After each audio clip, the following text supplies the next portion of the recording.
Hello everyone, welcome to or back to the new grid. I'm Kyle, and in today's video I take full self-driving beta 10.8 out on a snow-covered road or partially snow-covered road just to see how full self-driving can perform in those conditions. Of course, in snowy conditions there are a few things that you have to do differently when driving, and one of them is acceleration, deceleration. You have to limit how fast you speed up and how fast you slow down, because there's not as much traction. You also have to limit how fast you're going around turns because the traction could slide and make you slip off the road. So the first thing that I noticed right off the bat is that full self-driving beta is very aggressively speeding up, basically as if there was no snow on the roadway at all.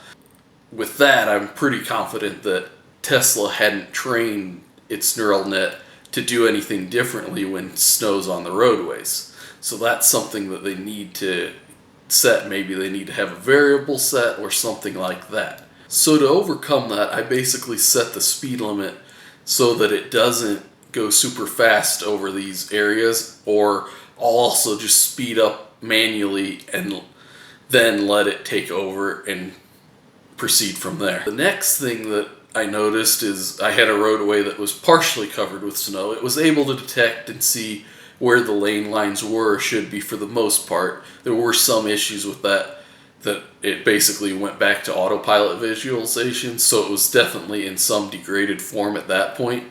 But the thing I noticed first in this is that as I'm going down the roadway, it is trying to center me in my lane. And that's great to do on a normal roadway, but now that there's been people driving down this snow-covered road, it actually makes more sense to follow the exact paths that they had been following, because those are the areas that haven't had as much snow buildup in them, or there's none. So with the way Tesla was driving, it was basically driving over the snow-covered areas of the roadway, which can create a potential issue because your tire treads will start picking up that ice and having that as a factor that would make it even harder for the vehicle to slow down without sliding much. The next thing that happened was as I'd mentioned before, where the visualization went back to autopilot mode and didn't have the whole full self-driving visualization. There's a point where there's a car approaching me in the other direction, and I was heading down the road and it wanted to get over. Well, at that point it had lost full self-driving visualization, so it actually got over and got off the roadway slightly. And at that point I'm definitely was ready to take over, and took over to safely get it back on the roadway. Of course, this was while I was trying to set my destination on where I was going, and because I wanted to see how it would perform to turn onto the next roadway, which didn't actually happen very well because it wasn't slowing down soon enough for the road conditions, so I ended up taking over anyways. So full self-driving beta 10.8 is not ready for snowy conditions at all yet.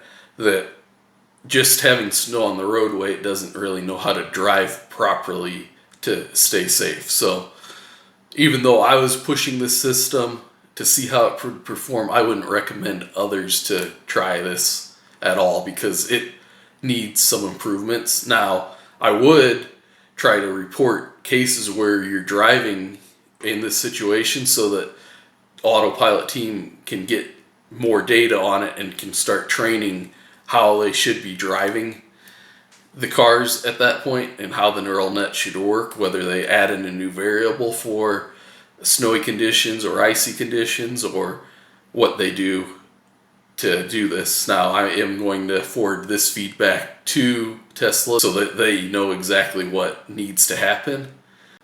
Finally, here's a few clips of how it was performing going down the roadway. I was taking over quite frequently and whatnot, so I just thought I'd show you a little bit of that.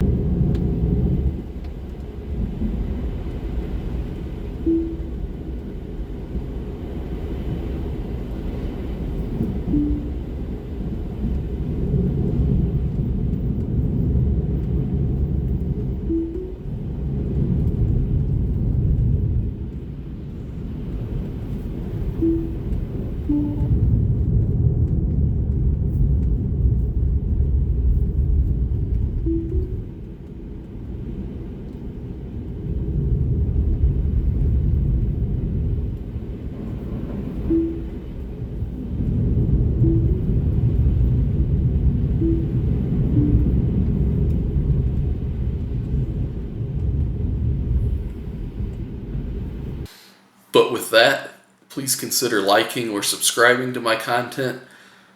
And thanks for watching, and I'll see you in the next one.